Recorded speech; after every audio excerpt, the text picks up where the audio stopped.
This is back again. I work on my camp.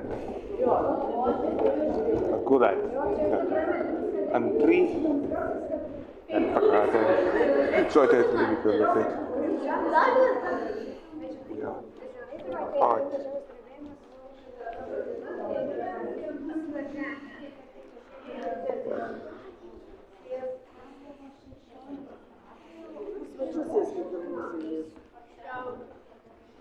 I'm excited.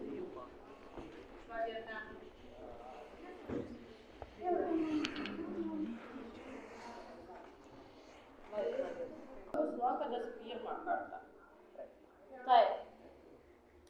Tikiuosi, kad tikrai mūsų laikas neprailgs, daug smagių akimirkų mes čia turėsime. Tai aš šiek tiek trumpai papasakosiu, ką mes šiandien turime čia nuveikti. Tai prieš 100 metų taip jau nutiko, kad Kaunas tapo mūsų sostinė. O dabar mūsų sostinė yra kas? Vilnius. Dabar šiek tiek pokyčių ar ne čia įvyko. Ir Kaune būrėsi labai daug visuomenės atstovų, tokių žalių piliečių kaip ir jūs, kūrusių Lietuvą. Ir jie tai darė Kaune, ne Vilniuje, čia dirbo ir mūsų prezidentai šiuose gražiuose rūmuose. Netoli veikė ir Seimas, daug buvo čia ir mokyklų ir miestas labai augo ir plėtėsi. Ir mes matome iš tikrųjų, labai daug tokių Lietuvos kūrėjų, tarp kurių buvo ir moteris, bet daugiau jų buvo vyrai.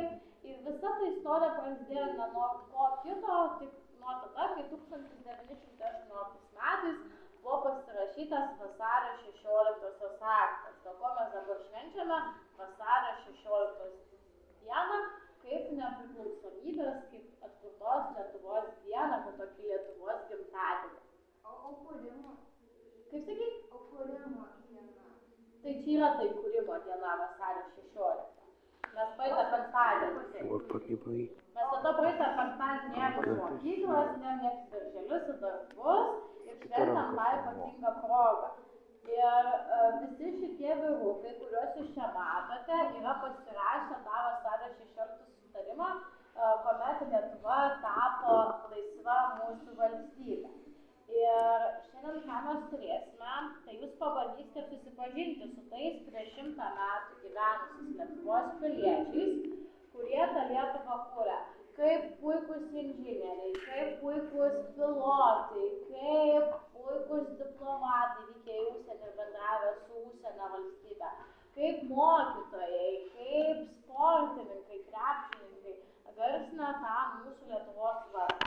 O kad nepasimesti tarp visų tų žmogeliukų, jūs gausite štai tokias magnetinės lentutes, jos puikiai klijuojasi prie žmogeliuko, tai tiesiog gavus jūsų vardą ir pavardę, reikės pasinaudoti telefonu. Ar telefonus turit?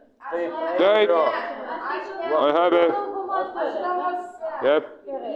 Dauguma turi, tai padėsim su užuominė. Tai viskas gerai, mes padėsim visi kartu spręsim. Sakai. Tai jūs turėsite tiesiog įsijungę paiešką, ieškoti, kaip atrodo tas žmogeliukas internete ir tada tą žmogeliuką surasti nuotraukoje ir prie jo pridėti jo vardą ir pavardę. Tada mes patikrinsim, kaip jums sekėsi, jūs keliausite prie kito stendo. Nes žmonių tikrai laukia labai nemažai ir ten yra pasislėpę įvairių žmogeliukų ir čia ir taip pat ten. Dabar galbūt norėčiau paklausti mokytojų, kaip geriau juos dalinti. Ar čia yra 2 klasės atvykusios, ar kaip? O du vaikus galite vaikai. Kas turi telefoną? Nes mums reikia 2 grupės. 2 grupės reikia, taip. Me too. What's up? My YouTube.